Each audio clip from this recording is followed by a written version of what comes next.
AI ব্যবহার করে তৈরি করা ডিপফেক বা বিকৃত ছবি কিংবা কন্টেন্টের বিরুদ্ধে কঠোর অবস্থান নিয়েছেন ভারতীয় অভিনেত্রী মৃণাল ঠাকুর। নিজের অনুমতি ছাড়া তার অবয়ব ও পরিচয় ব্যবহার করে কোনো ধরনের কন্টেন্ট তৈরি বা ছড়িয়ে দেওয়া হলে সংশ্লিষ্টদের বিরুদ্ধে আইনি ব্যবস্থা নেওয়ার হুঁশিয়ারি দিয়েছেন তিনি।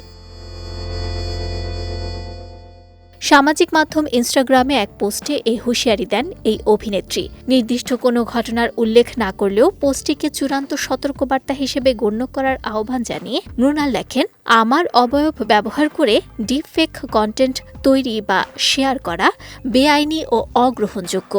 এই ঘোষণাকে অবিলম্বে অপকর্ম বন্ধ করার আনুষ্ঠানিক নোটিশ হিসেবে বিবেচনা করুন।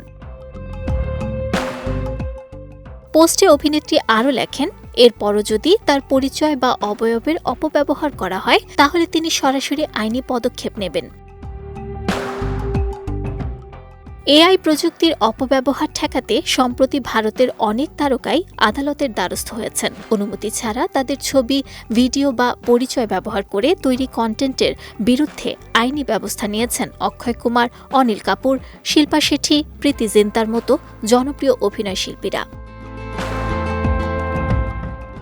এর আগে অভিনেত্রী রশ্মিকা মান্দানাও ডিপফেক প্রযুক্তির শিকার হন। সামাজিক যোগাযোগ মাধ্যম এক্সে তিনি ভুয়া ছবি, ভিডিও তৈরি করে নারীদের হেনস্থার তীব্র প্রতিবাদ জানিয়ে প্রযুক্তির অপব্যবহার রোধে কঠোর শাস্তির দাবি তুলেছিলেন। পরে রশ্মিকার ডিপফেক ভিডিও ছড়িয়ে দেওয়ার অভিযোগে এক যুবককে গ্রেফতার করে পুলিশ।